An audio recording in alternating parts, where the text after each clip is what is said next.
Hi there. You ready to roll? Yes, I am. You can't hear me. Yes, I am. Hello. Hi there. People who don't know me don't know that I write about all sorts of things over the years, but when I was writing a poem a day throughout all of 2019, I had so many things that I was basing things on different events that I came up with the book idea for every event of the year. And my husband said to me, you know, after over 200 pages, half the year could be in volume 1. So I'm going to throw him down because the brand new book is out as volume 2 and it's 280 pages. I can't fit 2 volumes into one book when these are that big already. So I don't know how much time I have, but I had 4 that I thought I would share relating to events this week. You tell me how much time and if I can go on for with 1, 2, 3, or 4.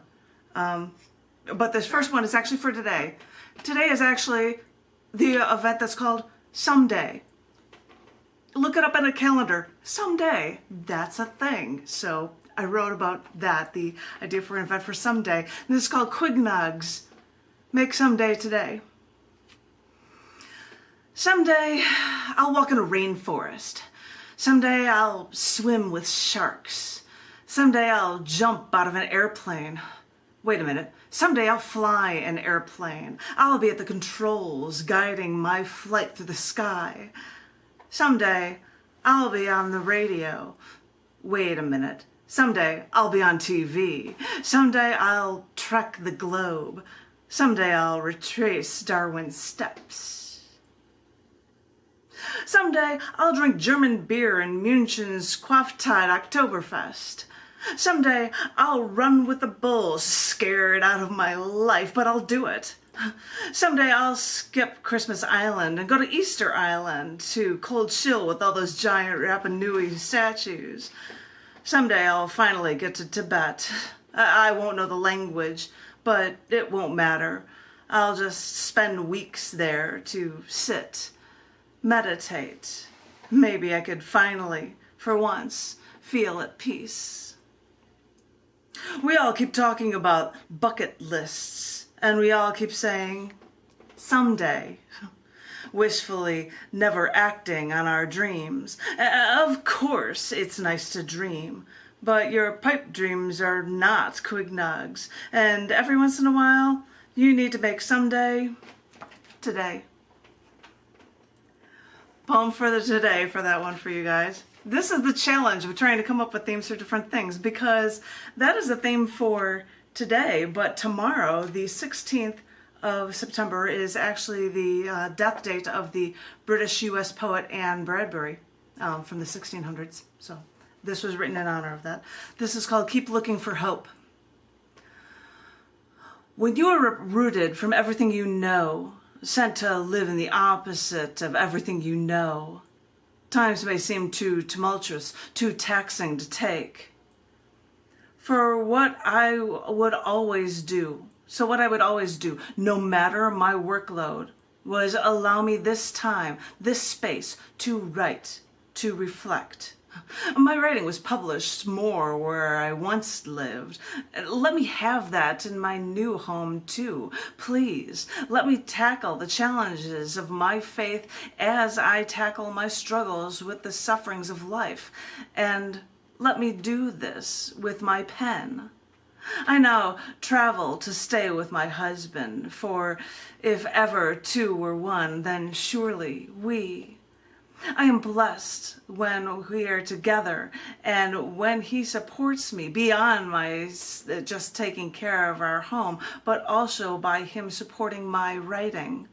Because writing isn't considered an acceptable role for women. So men assume that my goal is rebelling against social norms. A minister may even say that publishing a book is outside the realm of what women are even supposed to do. But I am not interested in what society's norms are. My homesick imagination only led to developing this inquiring mind and philosophical spirit. I cannot approve of the stereotypes that women are inferior to men. We struggle, suffer, and grow strong beside any man. and our sex is not void of reason. So remember, while I bear hardships, I still use my sarcastic, sardonic tone to prove there is hope. You may not see it in my writing, but keep looking for it and hope. You'll find it. Trust me. That was the face for Anne Bradstreet. Thank you. I see a clap. I hope I have the time. I don't want to take you guys too long. This one, yeah, for the 18th, in just a couple days, is actually World Bamboo Day. And I'm noticing, if you see, I've got a stack of bamboo. You can see them on two sides of the piano behind me. I've got two more stacks. I've got bamboo everywhere in this house because we had a bamboo forest. And I've got a loose piece of bamboo right here even, so I figured I should bring that along just to drill in the whole point about Bamboo Day, I suppose. But this is a poem that is called Bamboo. He gave her the name of the bamboo near my home. This bamboo that I love, that grows so high, so strong. And I didn't want to care for this strange creature, even though he named her after something I love.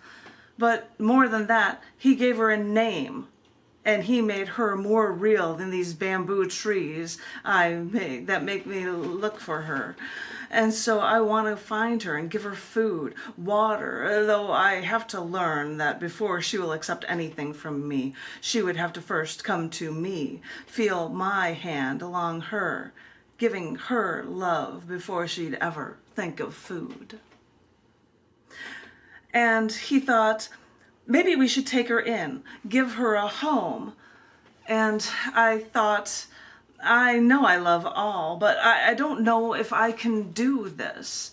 You know how it is. You think of logistics. Can you really bring in another life in its final years just to be heartbroken again? So we'd bring out food to her day after day and give her extra water in the desert heat. And he said, next week, I'll do it. I'll bring her in. So we can actually check on her health and make sure that we can keep her forever. Until this morning, we brought out food and there was no sign of her. Not for minutes, not for hours. She might have been hiding in the bamboo. So we checked again, and a day went by and there was still no sign of her life. So all we could do after then was toast to the bamboo that grew so proud, so strong, and near our home, and then contemplate a relationship that might have been. It's a story about a found dog that always would hide in the bamboo that was right by our home. And that's why I've got all this bamboo, because the neighbors cut down all this bamboo, so I've got a bamboo forest in my house now. So I want to thank you very much. Do I have time to read one more short one for you, David? I think I'm okay. Yay. That's what he says. So this one, and it's all within the next week. So I'm only giving you a week so that I might be able to come next week with more, I suppose. This one is for the 21st of September. We're not getting to autumn yet, but this is for the 21st, and it's for International Day of Peace. And it is titled, Only Man on Earth. I took the expressway, and this guy comes out down the on-ramp and comes right across into my lane in his pickup truck. And I'm looking out my passenger window right at him, and he's staring straight ahead. I hit my horn, I slam my brakes, I swerve to the left, and this pickup truck just drives right across 3 lanes like he owns the highway, like he is the only man on earth. I got off the expressway, and on this side street, another guy coming the other way turns left right in front of me. I slam on my brakes, and so does he. And he stops in my lane, and then he gives me that dopey, oops, sorry, I'm an idiot smile. and eventually gets out of my way so I can actually go on. I finally stop my car, walk to a door, step inside, and the room is quiet, but for one woman singing an Italian opera. Suddenly, I could breathe again, and suddenly I felt peace.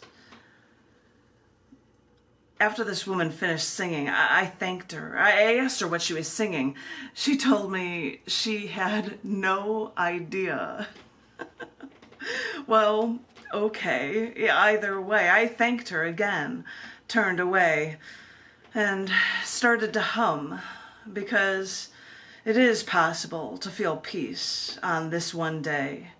And I started to smile. Day for Peace. Thank you, thank you. This is from Every Event of the Year, Volume 2, July through December. I don't know if John... I see you, John. Did you order this book? I don't think you've received it yet, and he's muted, so he's talking... It's supposedly on its way, Janet. Well, on its way. I hope you're liking any of the readings that you're hearing so far, but thank you. And thank you very much, David. Thank you. Thank you all. You're welcome. Thank you. Just so everyone knows, Janet is the publisher and editor of Scars Publications, which can be found online at scars.tv. Correct. And she publishes 2 magazines there, Down in the Dirt and cc&d. Yep. Wonderful, wonderful stuff published online before it ever comes out in the magazine later on. Including something of yours, David, and including things from John F. McMullen. I actually, if I ever mention John McMullen to my husband, John, he's like, is that the guy John F? And I'm like, yes, it's John F. McMullen. So whenever I mention you to my husband, I've got to stress John F. McMullen, just because that's how he remembered your name when I was talking to John, because my husband's name's John too. I just thought that was funny. Anyway. The other very interesting thing or important thing to writers is that if you submit to either of the publications, and you must choose between one or the others, she won't do it for you, it's up to you, then you hear very rapidly, within a week, usually within a few days, whether it's going to make it or it's going to be rejected. You had said that I was so fast that I said, that's right, the U.S. Open's going on right now. I'm going to take a break. So I've got a bunch of things from Down in the Dirt to read. And I'm like, I should probably get back to that. So I'll be closer to a 2-week return timeline for stuff instead of days to a week. But yes, I tried to be very quick. And All Accepted Writing is in the writing section online, and you can see the writing section one click away from scars.tv. Yep, you got it. And anybody is welcome to submit stuff. Find the literary magazine addresses there. You should look for something from one Priscilla Goldfarb, who's about due to be submitting things, or she has been till this year and hasn't done it. Okay. If people are welcome to submit writing, the magazine email addresses are on the website. So I'd love to hear from you with writing. Thank you. Thank you very much. You put the link in the chat, Janet. I'll do that again. No, I did it last week. I'll do it. Oh, actually, I think David did it, so I'll do it. No problem. Okay.